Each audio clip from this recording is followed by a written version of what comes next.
Hello students, कैसे हैं आप सब। आशा करती हूँ आप अच्छे होंगे और अच्छे से अपनी पढ़ाई कर रहे होंगे। मैं मोनिका रावत आपका स्वागत करती हूँ आईसीटी वर्चुअल क्लासरूम देहरादून में। बच्चों, आज हम क्लास 12th का जो आपका सब्जेक्ट है फिजिक्स, उसका chapter electric charges and field को कंटिन्यू करेंगे। तो बच्चों, पिछले लेक्चर में हमने ये देखा था कि जो आपकी चार्ज रिंग होती है उसके कारण किसी एक अक्षीय बिंदु पर जो आपकी इलेक्ट्रिक फील्ड होती है वो क्या होती है, इसका हमने डेरिवेशन किया था। आई होप आपको ये डेरिवेशन समझ में आया होगा।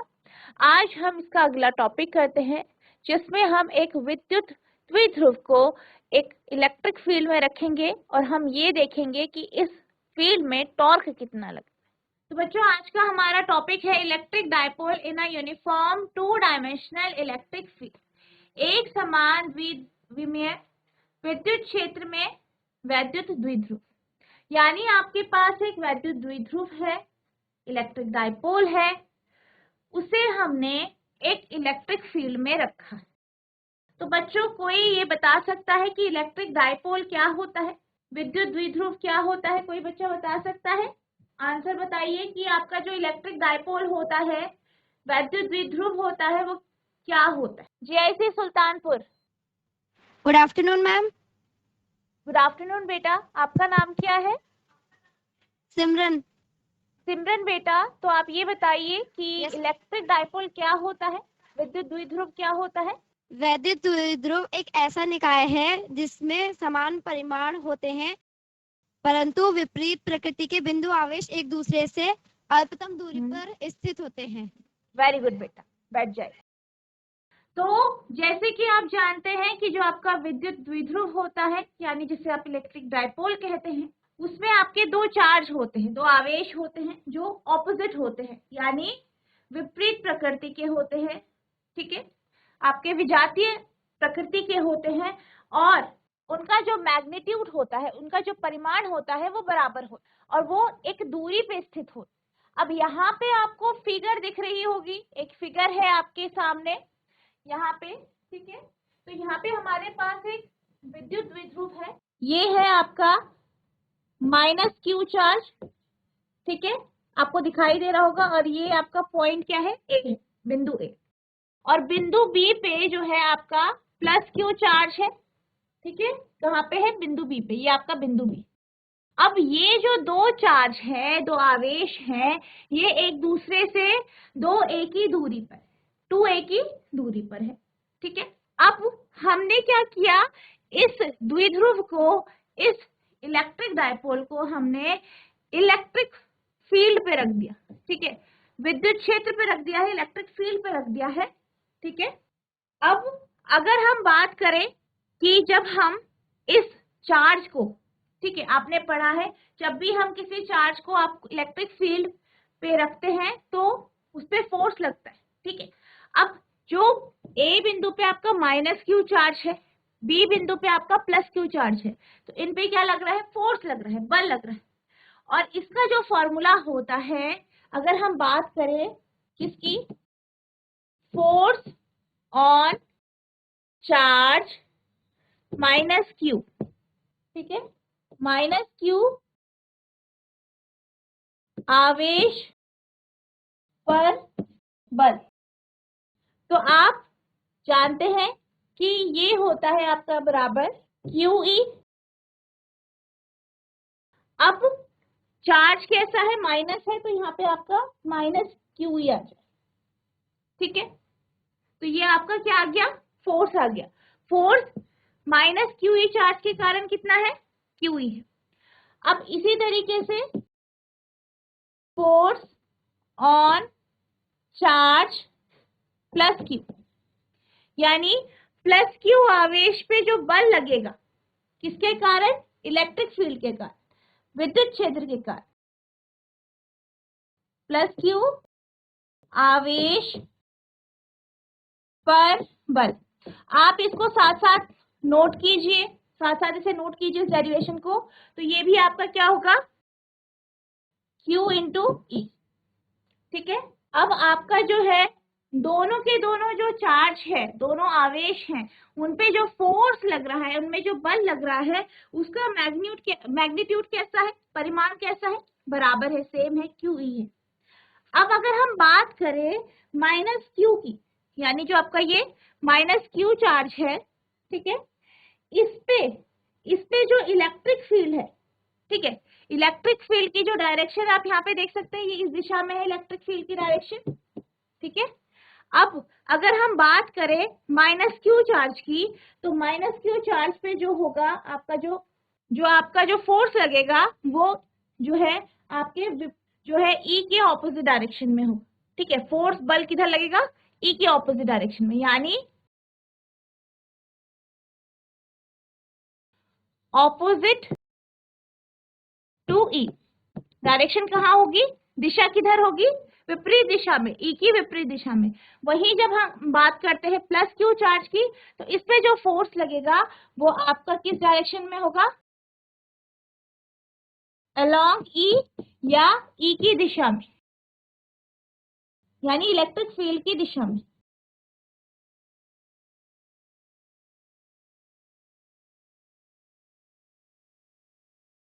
ठीक है, तो ये हमारे पास फोर्स आ गया, दोनों में फोर्स का मैग्नीट्यूड बराबर होगा क्योंकि चार्ज सेम है, बराबर इलेक्ट्रिक फील्ड में रखा है, इलेक्ट्रिक फील्ड जो है आपका वही है। अब जैसे कि अभी हमने ये देखा, हमने क्या देखा कि जो आपका ये डायग्राम है, ये जो आपका डायग्राम है, इसमें जो प्लस क्यू है, जो आपका प्लस क्यू चार्ज है ये है, ठीक है, इसकी दिशा किधर पे होगी, ई की तरफ। माइनस क्यू चार्ज जो है, इस पे जो बल लगेगा उसकी दिशा कहाँ होगी, ऑपोजिट डायरेक्शन में, ठीक है। तो आप देख सकते हैं दोनों जो है विपरीत दिशा में है, दोनों ऑपोजिट डायरेक्शन में है। तो अगर हम टोटल फोर्स की बात करें, कुल बल की बात करें, यानी टोटल फोर्स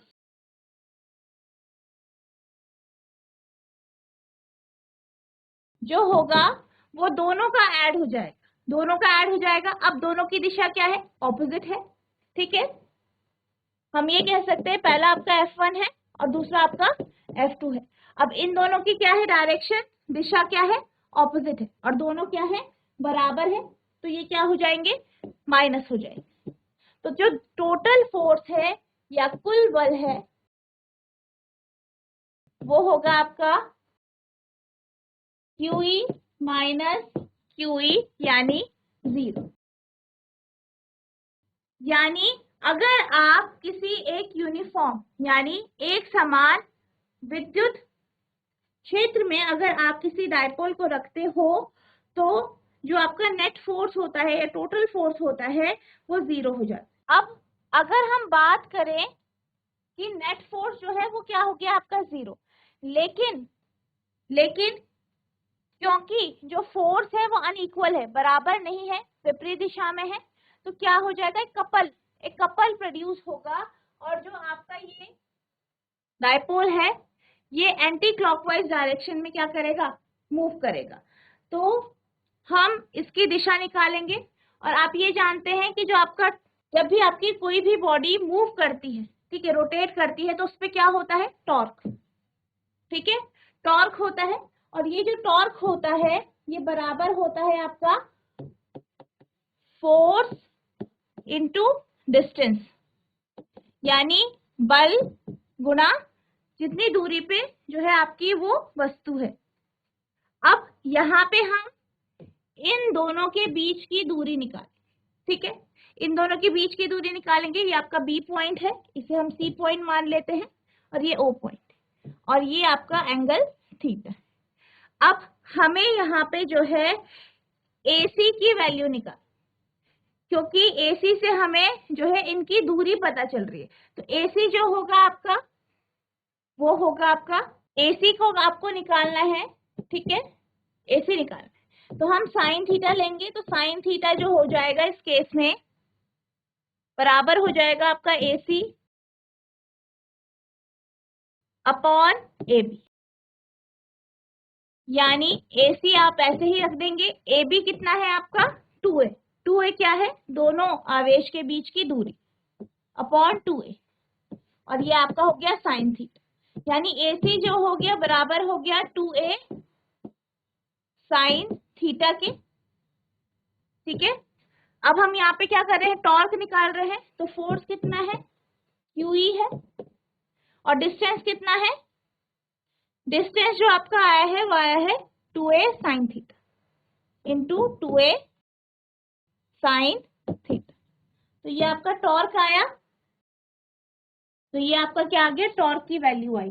अब आप ये जानते हैं, क्या जानते हैं कि Q इंटू 2a बराबर होता है P के, और P क्या होता है आपका, P होता है आपका डायपोल मोमेंट,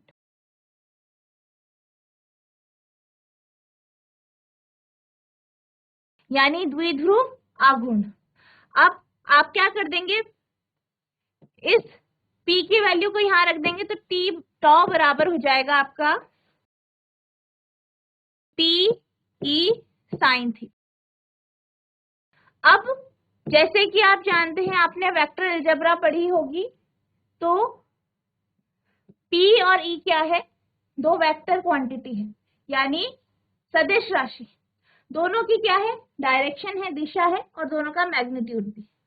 अब जब कोई दो वेक्टर क्वांटिटी, आप जानते हैं अगर A क्या है, एक वेक्टर है, B एक वेक्टर है, ठीक है, और अगर आप लिखते हैं AB साइन थीटा, तो ये बराबर होता है A क्रॉस B के, आप ये जानते हैं। तो यहाँ पे भी ये हो जाएगा आपका P क्रॉस E। तो यहाँ पे से आपकी टाउ की वैल्यू आ गई, यानी टॉर्क आ गई। तो इस तरीके से आप इसे निकालेंगे। अब हम बात करते हैं केसेस की, स्पेशल केसेस जो है इनकी हम बात करते हैं। तो पहला केस है, अगर जो है इलेक्ट्रिक फील्ड, जो आपका इलेक्ट्रिक डायपोल है, या हम कह सकते हैं कि जो आपका इलेक्ट्रिक डायपोल है वो उसी दिशा में है जिस दिशा में आपका जो है इलेक्ट्रिक फील्ड।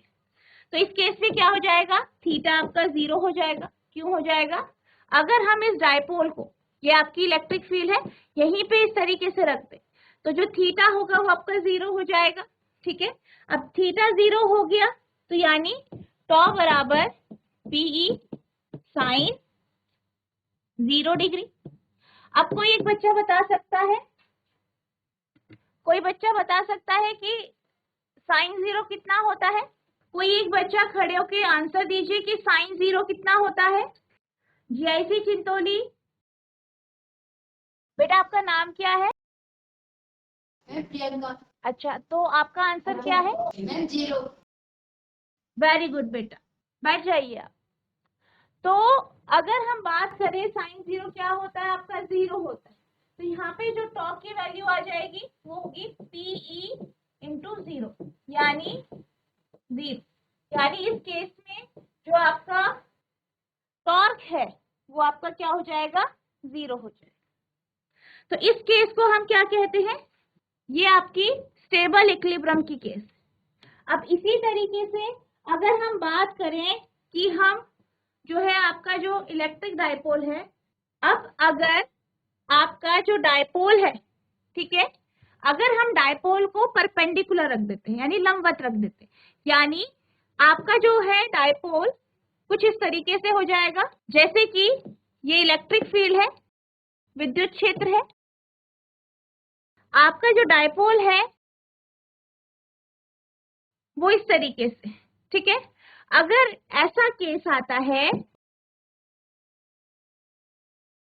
तो क्या हो जाएगा, आपका जो थीटा की वैल्यू है वो 0 हो जाएगी, सॉरी 90 डिग्री हो जाएगी, ठीक है। आपकी जो थीटा है वो क्या हो जाएगा, 90 डिग्री का हो जाएगा, क्योंकि जो आपका इलेक्ट्रिक फील्ड है और जो आपका डायपोल है ये क्या है, एक दूसरे के परपेंडिकुलर है।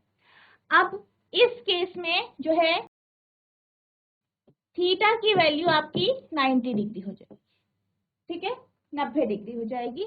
तो अब हम फाइंड करेंगे टॉ की वैल्यू, तो टॉ हो जाएगा आपका बराबर PE साइन 90 डिग्री। अब अगर हम बात करें साइन 90 की, तो कोई बच्चा बता सकता है कि साइन 90 की वैल्यू कितनी होती है, GIC चिंतोली, 1 होता है।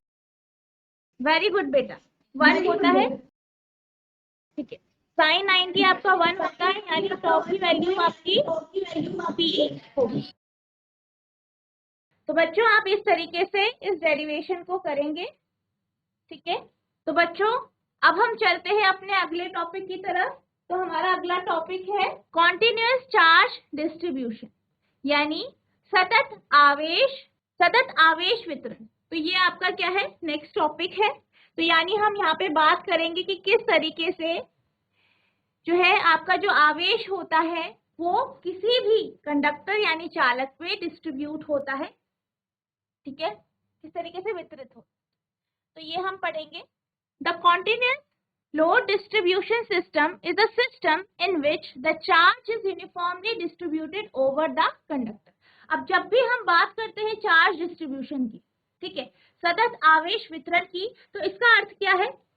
इसका अर्थ ये है कि कोई भी कंडक्टर है, कोई भी चालक है, उसमें आवेश किस तरीके से जो है वितरित है। तो बेसिकली हम जब बात करते हैं कॉन्टिन्यूअस की यानी सतत की, तो इसका अर्थ ये है कि जो चार्ज है यानी आवेश है वो किस तरीके से वितरित है, यूनिफॉर्मली यानी एक समान, हर एक पॉइंट में, हर एक जगह पर वो एक समान वितरित। अब जब भी हम बात करते हैं किसी भी कॉन्टिन्यूअस चार्जिंग डिवाइस, यानी कोई भी डिवाइस है, कोई भी आपके पास वस्तु है, डिवाइस है, उसमें अगर सतत जो है आपका चार्ज आवेश वितरित है, तो उसका अर्थ ये है कि जो आपका आवेश है वो लगातार जो है, यानी उनके बीच में स्पेस नहीं है, वो लगातार एक दूसरे से जो है क्लोजली पैक्ड है, यानी चिपका हुआ, ठीक है। For a continuous charging device, the infinite number of charges are closely packed and there is no space between them. Unlike the discrete charging system, अब इसी तरीके से अगर हम discrete charging system की बात करें, तो इसमें क्या होता है, इसमें जो डिस्ट्रीब्यूशन होता है, वितरण होता है चार्ज का, वो कॉन्टिन्यूअस नहीं होता। कॉन्टिन्यूअस यानी एक जैसा नहीं होता, कहीं पे ज्यादा है, कहीं पे कम है, उनके बीच में स्पेस होती है, जगह होती है।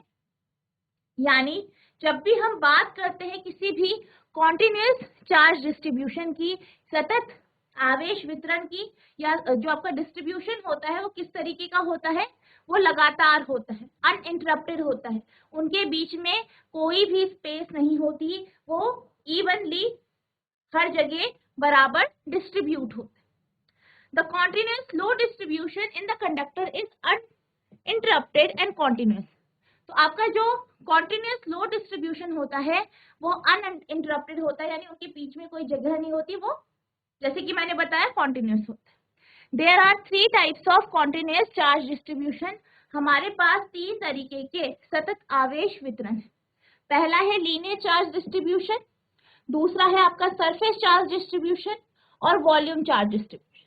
अब जब हम लीनियर चार्ज डिस्ट्रीब्यूशन की बात करते हैं, जैसे कि आप फिगर में देख सकते हैं, ये आप इसकी फिगर है, तो यहाँ पे हम क्या कह रहे हैं कि जो चार्ज का डिस्ट्रीब्यूशन है, आवेश का जो वितरण है, वो एक रेखा में, एक लाइन में, ठीक है, एक सीधी रेखा पे है, एक लाइन में, तो हम इसलिए इसे क्या कहते हैं, लीनियर चार्ज डिस्ट्रीब्यूशन। दूसरा है आपका एरिया चार्ज डिस्ट्रीब्यूशन या सरफेस चार्ज डिस्ट्रीब्यूशन।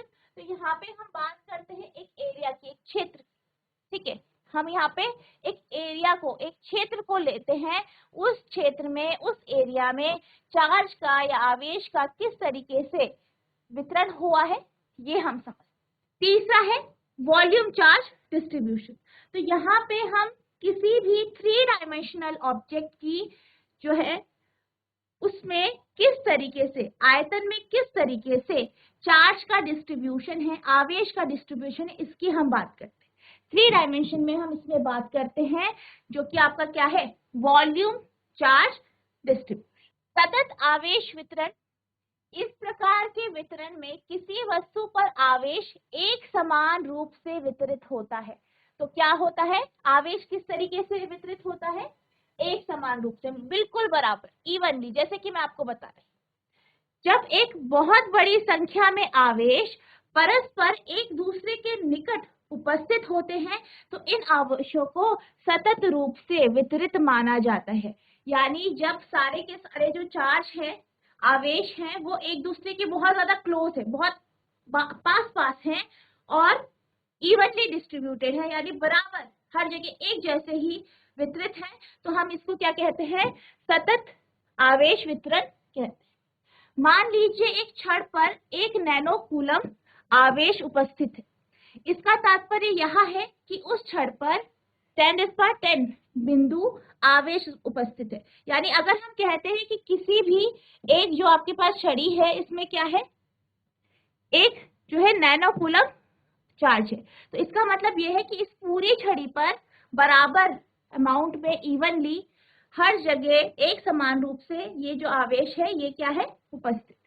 यदि किसी बिंदु पर इस छड़ के कारण विद्युत क्षेत्र की तीव्रता ज्ञात करनी पड़े तो कूलम के अध्यारोपण सिद्धांत से यदि प्रत्येक आवेश के कारण उस बिंदु का विद्युत क्षेत्र की तीव्रता ज्ञात की जा सकती है तथा फिर सभी आवेशों के कारण प्राप्त विद्युत क्षेत्रों का सदिश योग किया जाए तो यह प्रक्रिया बहुत ही जटिल हो जाएगी। अब यहाँ पे ये कहा गया है कि अगर हमें किसी भी बिंदु पर जो है किसी भी विद्युत क्षेत्र में अगर हमें जो आपके चार्जेस है उनकी तीव्रता या इंटेंसिटी ज्ञात करनी है, तो इसके लिए हम जो है सुपरपोजिशन का जो प्रिंसिपल हमने पहले लेक्चर्स में पढ़ा है उसके अकॉर्डिंग हम जो है कैलकुलेशन करते हैं, लेकिन ये क्या हो जाता है, काफी टफ हो जाता है, इसलिए हम इस सिद्धांत को पढ़ते हैं, इस सिद्धांत को समझते हैं।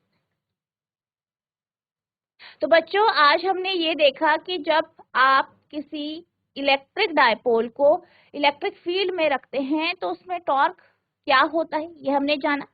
इसके बाद हम सतत आवेश वितरण के बारे में पढ़ रहे थे, कॉन्टिन्यूअस चार्ज डिस्ट्रीब्यूशन के बारे में पढ़ रहे थे, इस कॉन्सेप्ट को समझ रहे थे।